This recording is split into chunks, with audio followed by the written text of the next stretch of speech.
COP28 is underway and there have been some big updates in the initial days of the summit as well. There have been contributions and pledges to the loss and damage account as well.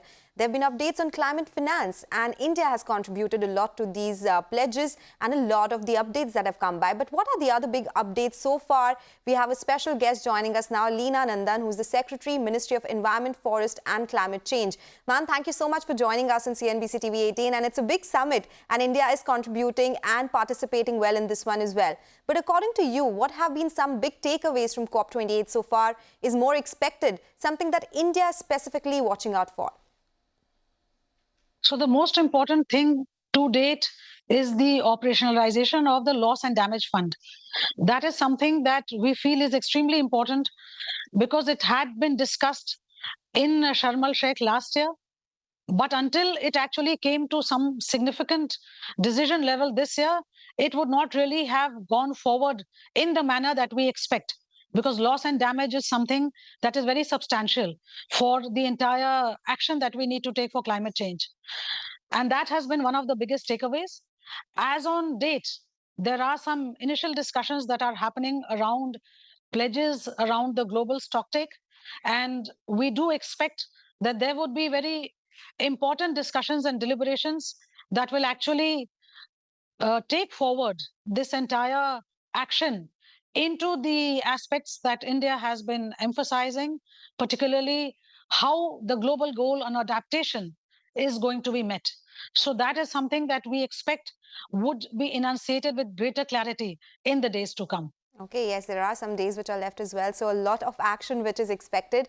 Tripling of renewable energy, something that India proposed in G20, has now been taken forward by COP as well. What are India's plans here? Will the government push it via the public-private partnership model? Will there be more capex pushed the way we saw it in last budget as well?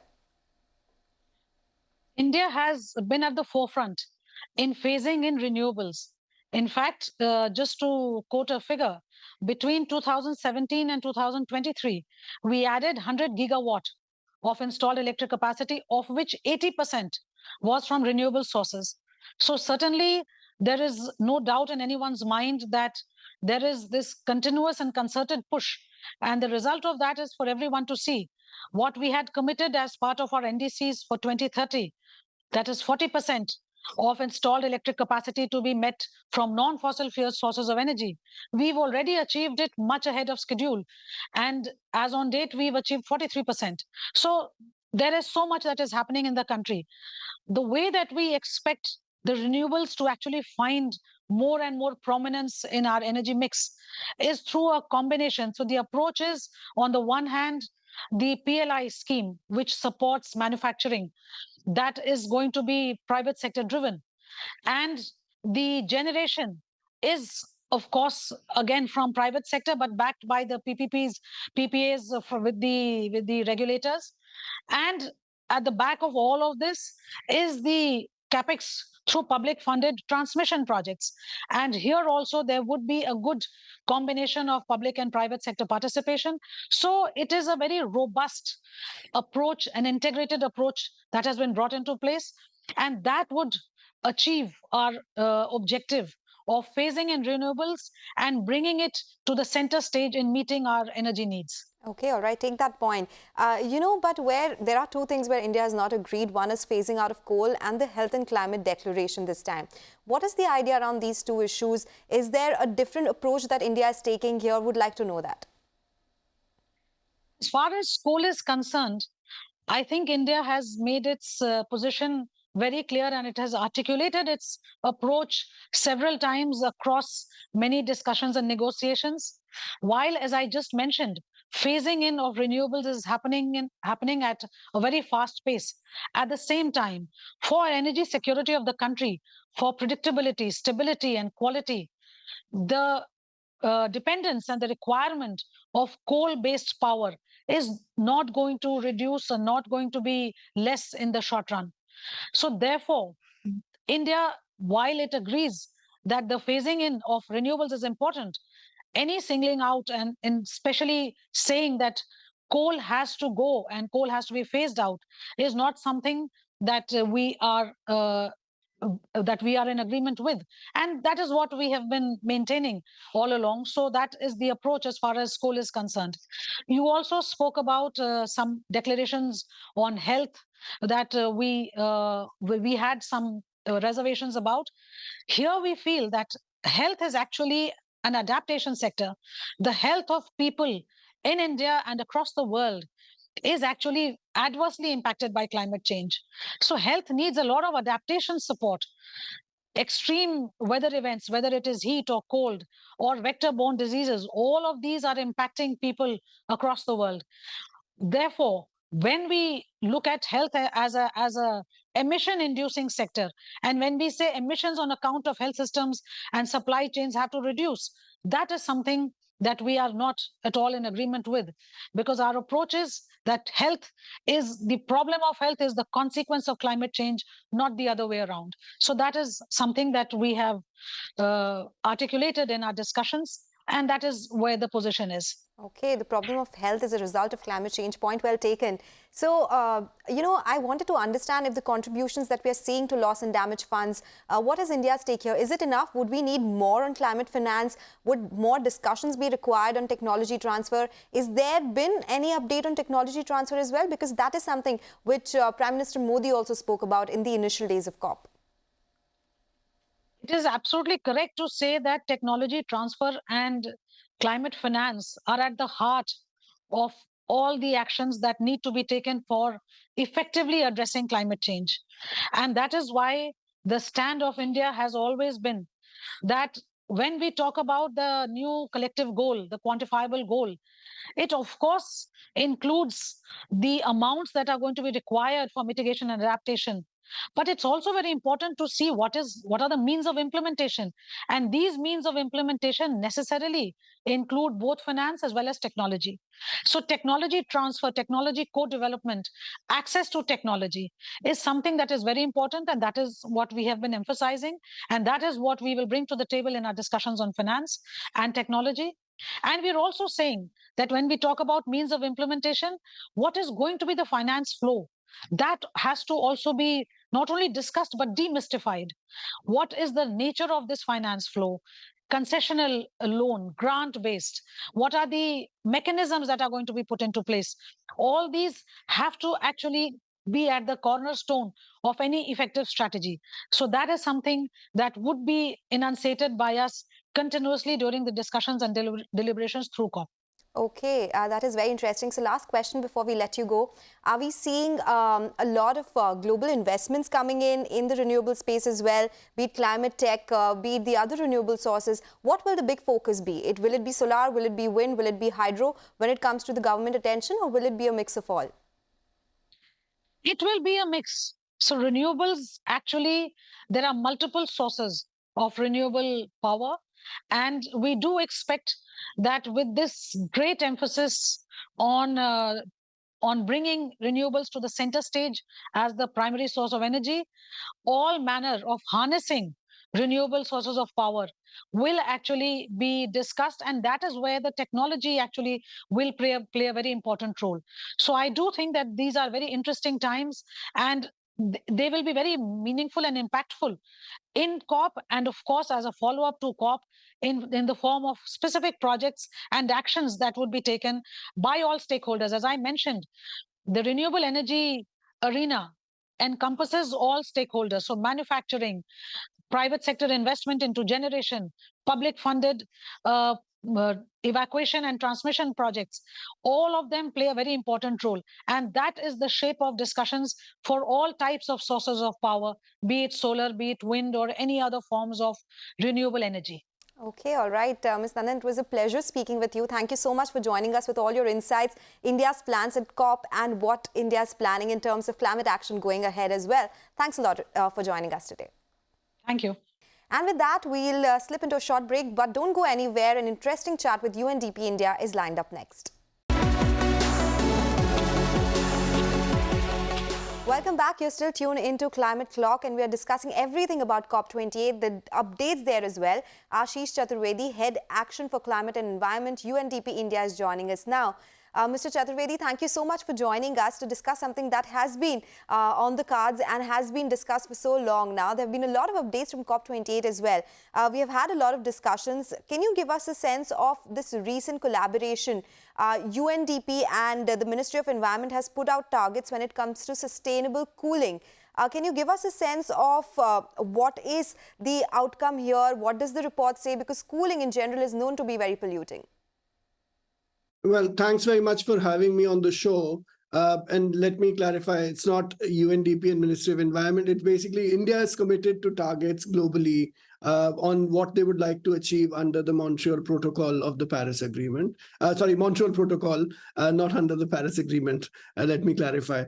But the idea is that there is substantial effort going on to push the agenda on sustainable cooling because there is going to be greater demand for cooling going forward.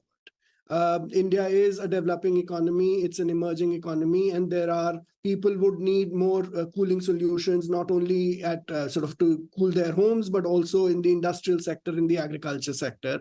And therefore, there can be significant implications on the demand for cooling. And of course, the fact that you would need refrigerants which have significant global warming potential. So in order to do sustainable cooling, one needs to actually look back at several options. One of them, of course, is to look at traditional ways of how Indian communities did cooling. So we need to use our indigenous and traditional knowledge to start thinking about cooling much better and much more significantly, even in a more advanced and industrialized economy. But we also at the same time need radical innovation to look at refrigerants which have low global warming potential. And even at the COP, when we had the side event at the India Pavilion, there were Indian companies who were presenting their innovations and how they're trying to have near zero global warming potential refrigerants, which will allow us to have enhanced cooling, but also lead to less impact on the environment and, of course, on climate as well. Okay, that is interesting. And you spoke about how industries drive this particular segment as well, right? What is the pathway to phasing out HCFCs? Is there a sustainable way of cooling in India? The word that you had with different companies, what was the outcome? The entire value chain, is it ready for this transition? So as I mentioned, there are companies here who are actually talking about low global warming potential refrigerants, which would essentially mean that you can expand your cold chain, you expand your cooling solutions without having a significant impact on the greenhouse gases.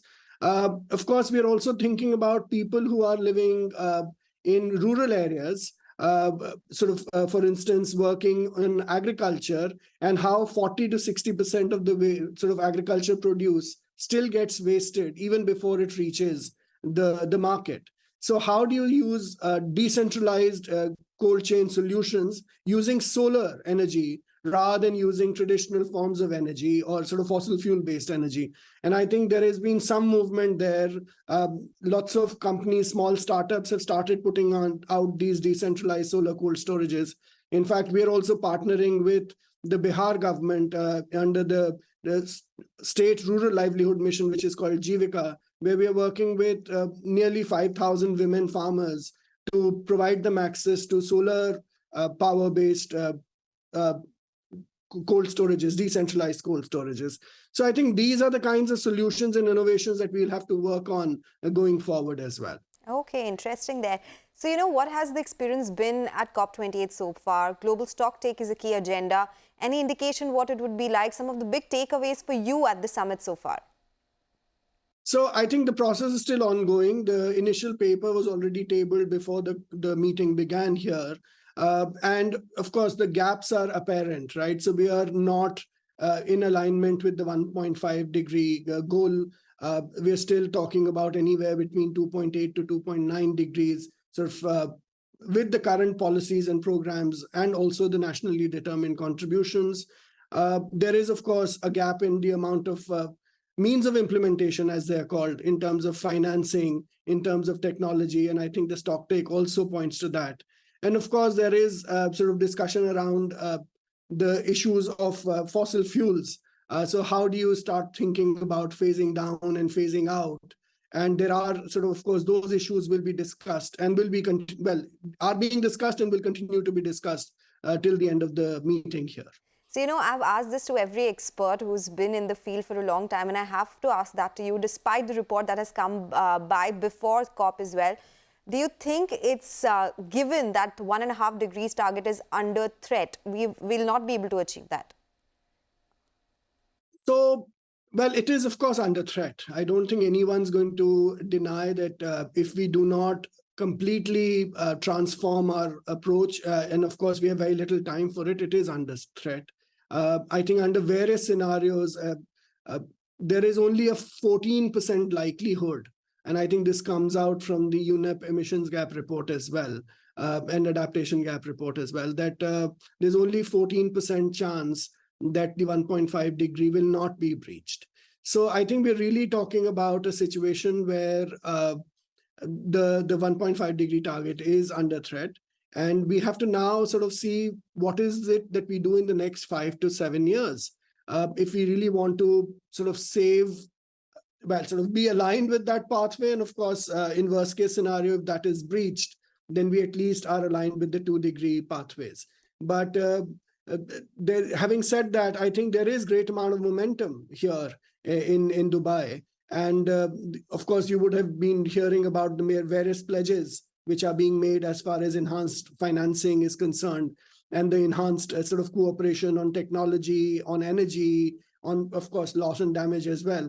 But I think it's critical that we keep this momentum going, not this year, but of course, over the next 5-7 years. I totally take that point. In fact, COP28 is something which has seen a lot of updates coming by, even in the initial stages, right? So that was going to be my next question. You spoke about the pledges to loss and damage. Are you happy with the amount or the attention that this particular fund is getting? What about climate finance? Because those are not really fungible like that. Well, it's a great beginning. Let me just say that. And I think everybody was very excited when the loss and damage fund was announced right up front. Of course, the details need to be worked out. The pledges are coming. Some pledges are ambitious. Of course, the scale of financing required for loss and damage, recovering from losses and damages is, of course, in the orders of billions, if not more. So right now we're talking about the total capitalization of this fund of around $700 million to $800 million. So we're far from the number that we would ideally like to see. But I think it's a great beginning. I think it's a good signal. I think it's also a reconciliatory. And it's basically bodes well for what can be done in the future. Details need to be worked out. How will the funding flow to the different countries? Where will the institutional mechanisms be set up? Of course, the World Bank's going to be the trustee, but where is the facility going to be located, and so on and so forth. So I think these are issues which we will continue to discuss going forward. Climate finance is going to be discussed further in the next few days. Is there an agreement on what beyond $100 billion? Is there going to be a quantified goal beyond $100 billion? That needs to be seen as well.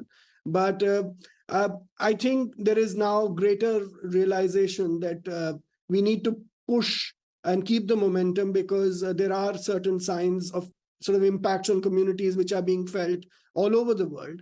And we need to be mindful that if we really want to avert substantive losses and damages, and of course also get onto a low carbon and climate resilient pathways, we need to be working much more closely together, and all countries need to actually play their part.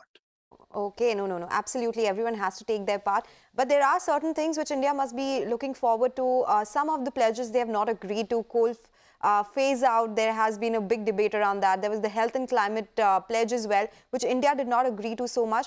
Is there something that specifically India should watch out for or contribute to in coming days at COP? I think India's played a fairly proactive role in all of these engagements. And I think some proposals which you agree to or do not agree to are based on several considerations beyond the discussions here, maybe at the COP. And they're also influenced by other kinds of discussions in other negotiations and other kind of international diplomacy circles. So I think on the global goal on adaptation, I would really say that we should double down our efforts, because there are increasing signs that we need to invest much more on adaptation than we have in the past. And if there is a sort of some kind of an agreement on the global goal on adaptation, then it would give a clear signal to the investors as well as to sort of all countries which are affected by the changing climate. And therefore, I think the global goal on adaptation is very critical. The follow-up on the global stocktake and what actions emerge as far as a result of the global stocktake, what kind of sort of ambition is raised as a result of the global stocktake. I think this is where India will continue to play a significant role as a leader of, as a voice of the global South as well. And given the fact that India's kind of achieved quite a bit in advance of its sort of targets, right? So, for instance, I think the ministry already announced that India has achieved some of its NDC goals much ahead of time. So, therefore, I think India is also waiting for reactions from other parties, of course, acting on its own, but also looking at similar reactions from developed countries to push the sort of, well, the provision of means of implementation, especially technology and finance. And I think those will be issues that continue, that have been flagged over the last few decades, will continue to be flagged here as well, because more action is needed on those areas. Okay, all right. Take that point, Mr. Chaturvedi. Thank you so much for joining us today with your take, what's happening at COP and what India should be doing and is already doing when it comes to climate action. Thanks a lot. It was a pleasure speaking with you. Thanks so much. Thanks. Bye-bye. Okay, all right. With that, we'll take your leave on this edition of Climate Clock. Stay tuned to CNBC TV 18 for more news and updates.